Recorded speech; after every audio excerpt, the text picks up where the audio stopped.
Welcome to this special DIGITIMES interview. I'm Chong, Jing, here with my colleague Charlene. Today, we are joined by a key figure in the global mobile ecosystem, Francesc Fajula, CEO of Mobile World Capital Barcelona since 2022. Francesc has held senior leadership roles across banking, telecom, and consumer goods, including at Banco Sabadell, Santander, Terra, which is part of Telefónica, and Danone. Now, with that impressive background, we're eager to hear his views on the future of AI, the mobile world, and how he sees Taiwan's role in the global tech landscape. Thank you for joining us. Before we dive into the global trends, could you tell us what brought you to Taiwan this time? Tomorrow we are opening MWC Shanghai. So I just decided to come 2 days earlier to Taiwan and have some meetings and meet the semiconductor industry here in Taiwan. And speaking of MWC, what is the original vision for it, and how has mission evolved with the rise of AI, cloud, and emerging technologies? So to understand that is that MWC, Mobile World Congress, started in Barcelona 20 years ago. Mm-hmm.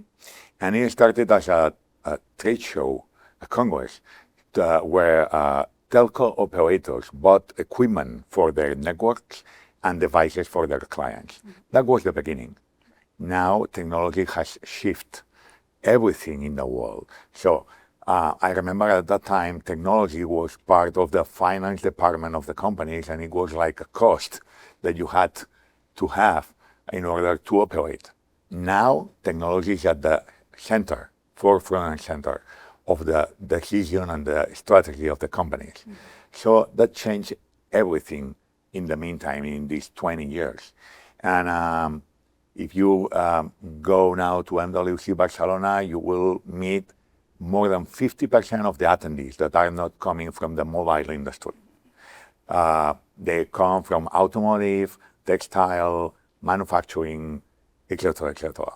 So all these companies has moved into transforming into a tech company. So even textile, even cars, they are no longer car manufacturers, they are software manufacturers. They are like tech companies now.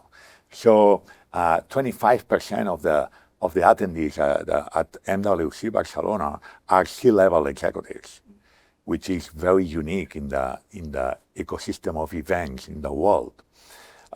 So that makes that during these last 20 years, technology has changed the way we see and we interact with the world. Sure. And the companies work.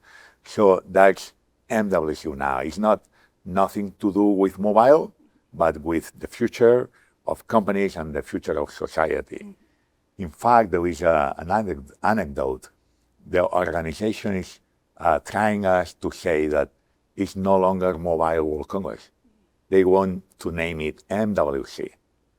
But in Barcelona, we still use mobile. We say the mobile, are you going to the mobile? Say, no longer mobile.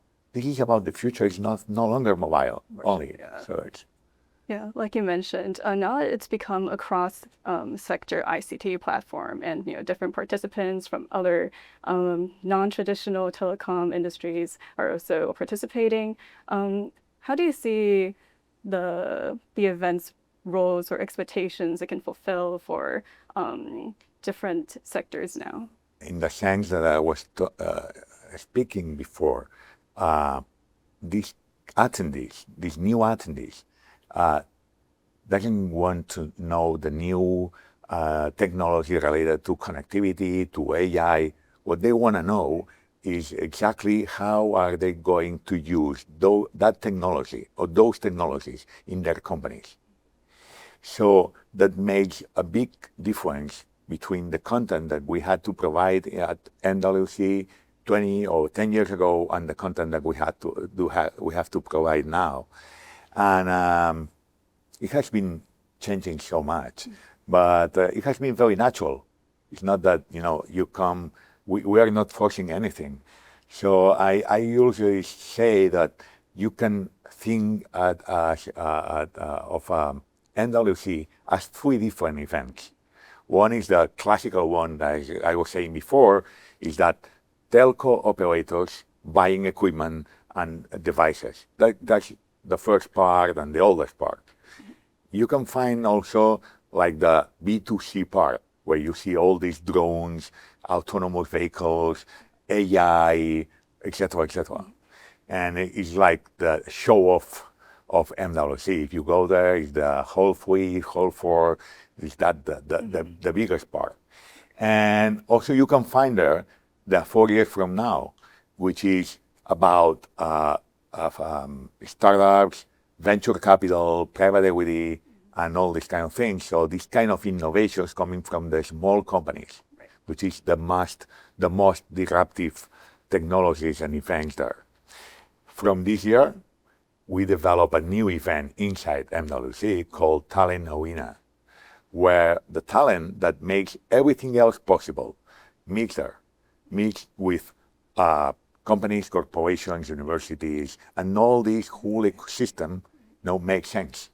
So that's the new thing. So in the last edition, 3 months ago, we had more than 110,000 attendees at MWC and 23,000 attendees at Talent Arena for the first time.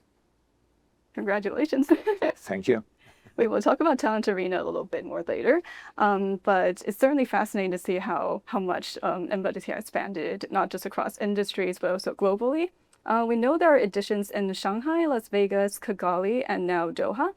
So how does hosting an event of this scale impact cities? So the easiest part of that argument would be that in Barcelona, the direct impact of MWC is around 550 million euros a year, which is huge for an event like that. But the most important effect that MWC has had in the city has had it in around the ecosystem itself. So 20 years ago, when MWC arrived to Barcelona, you couldn't figure out that would be a digital city, a digital hub in the near future. And now Barcelona is one of the major players in the digital ecosystem in Europe. So we've got more than 2,500 startups in the city now. We've got more than 160 digital hubs in the city. And when I mean digital hubs, I mean investment of companies developing technology from Barcelona to the world, mostly software. And a scientific ecosystem that is, I would say, at the forefront of Europe and even of the world. We've got the Barcelona Supercomputing Center.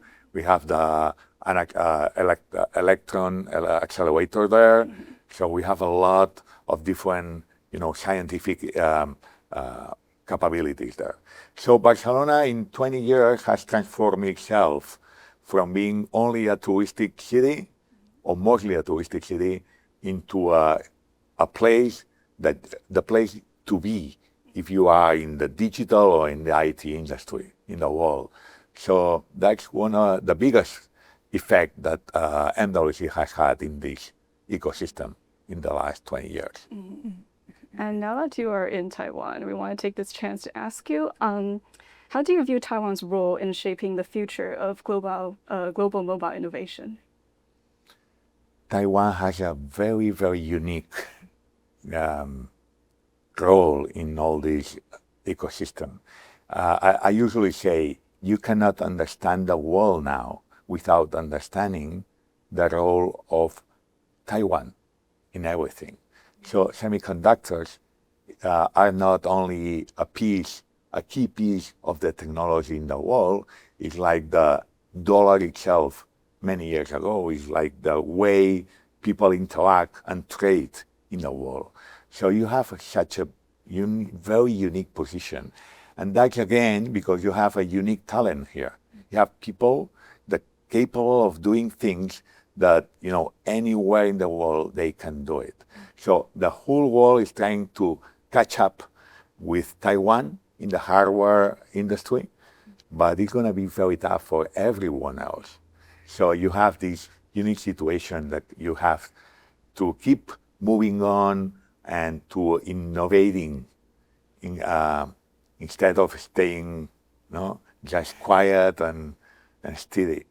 So, but congratulations. I'm amazed of what I'm seeing here, really. Congrats. And I hope we can develop new relationships between all we are doing there, mostly about software, and your capabilities developing hardware and innovating in the hardware arena. Mm-hmm. So probably talent arena would be a good opportunity for, you know, interacting, putting in contact companies from Barcelona and companies from Taiwan. So we would be very, very pleased to welcome all these companies and organizations from Taiwan to Barcelona anytime. That's reassuring.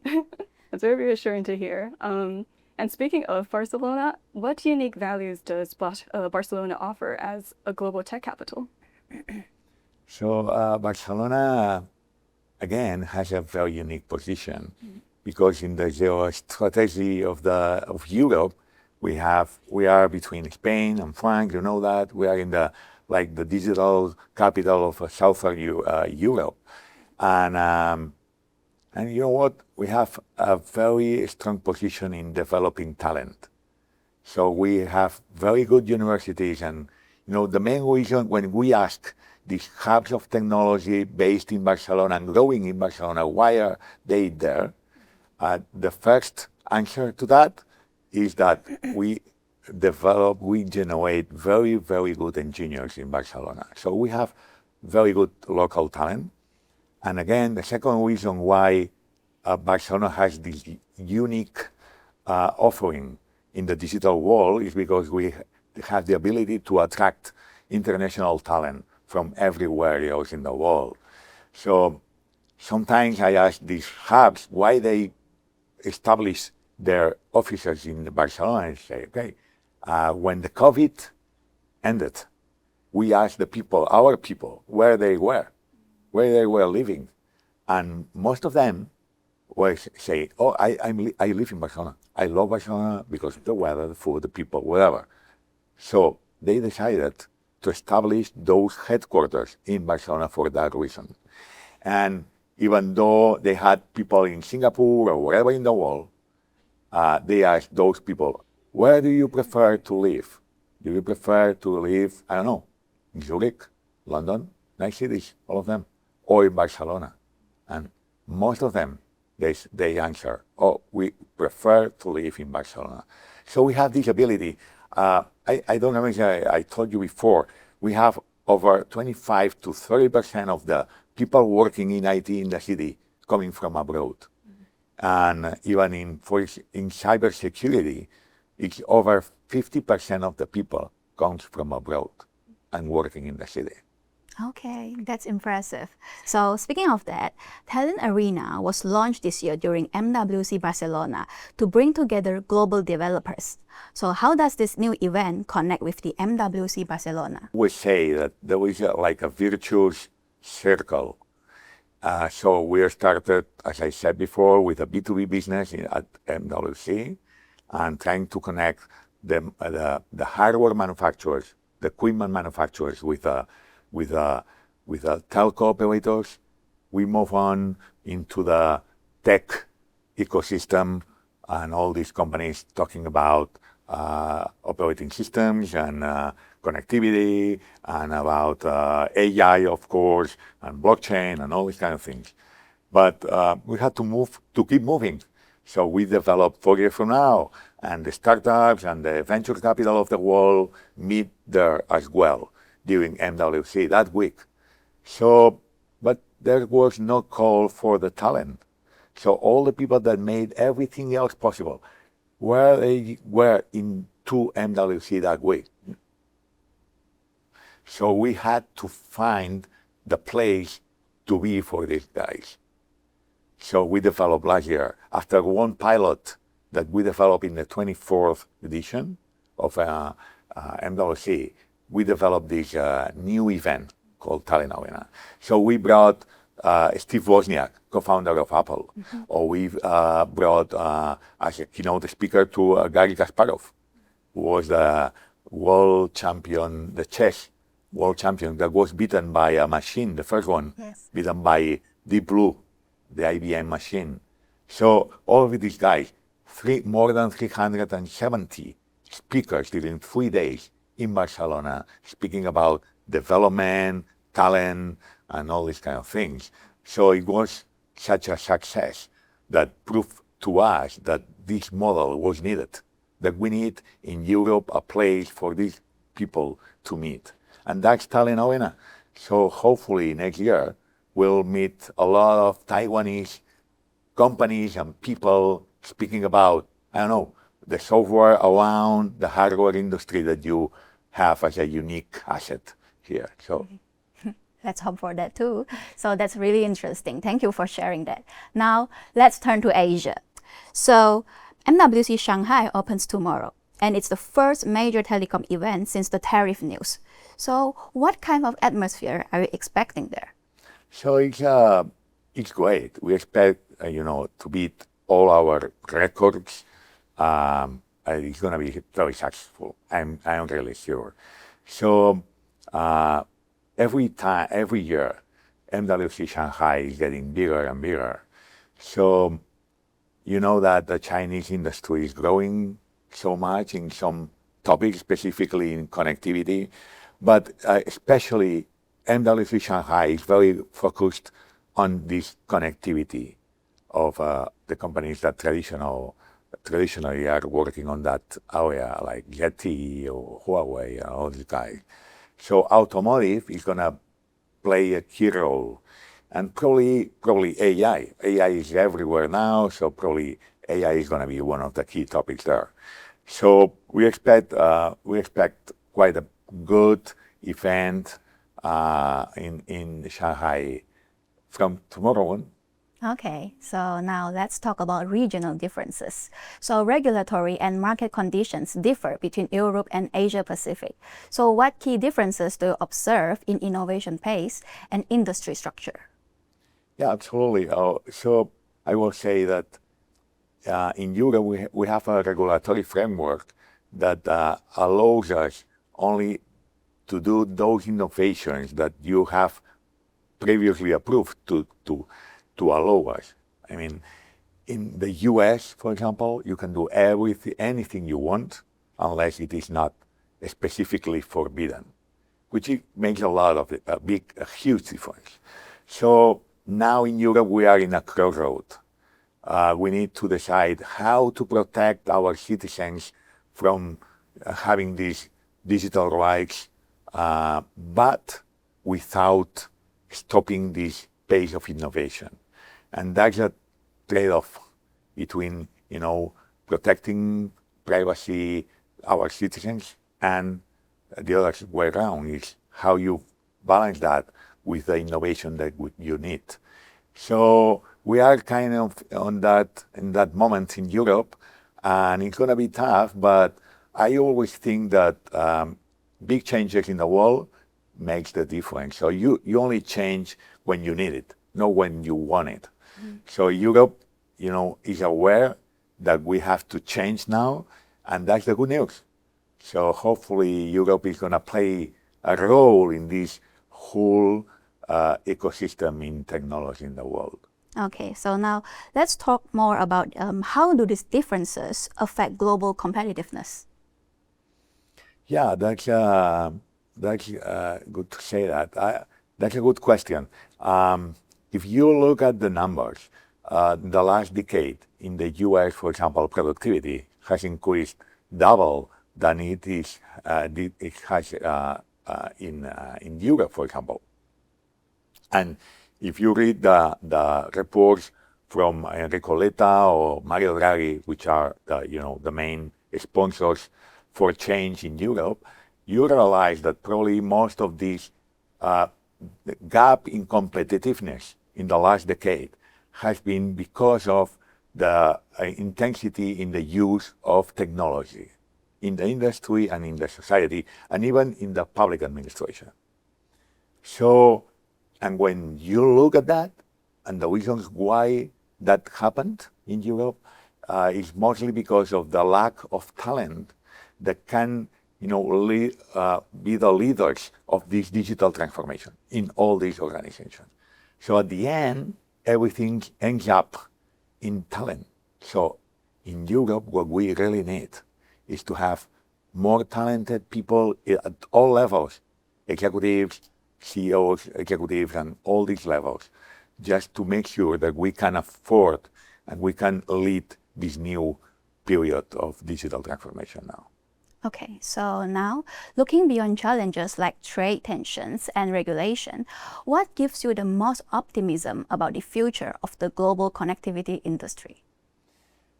I see a lot of changes coming in the regulatory framework all over the world. I think there has been like a worry about letting the customers to have a lot of offers in the market. But now I think in the world, everybody is aware that we need champions, companies big enough to reinvest what they earn, what they win, in the new networks, the new 5G, 5.5G or 6G network. That means a lot of money, but and we need those big companies. I usually explain that if you look at the U.S., in the U.S. they have 3 very big telco operators. In China, you've got 3 of them, 2. In Europe, only in Europe, you have more than 240 different telco operators. Doesn't make sense. They are very small, and we need them to scale. We need a few number of less companies there, and bigger, a lot bigger. So, but I see the movement now. So I'm quite optimistic because I see the regulatory framework changing over time. And I see the companies, the telco companies especially, talking about connectivity, absolutely moving in this consolidation movement in the next year. So we'll see a lot of, M&A and growing in this arena in the next years. I'm pretty sure about that. All right. Thank you so much for joining us, Francesc, and for your perspective on AI mobile world and the Taiwan's global role. So, and to our audience, thanks for watching. We hope you enjoyed the conversation as much as we did. Until next time, take care and stay curious.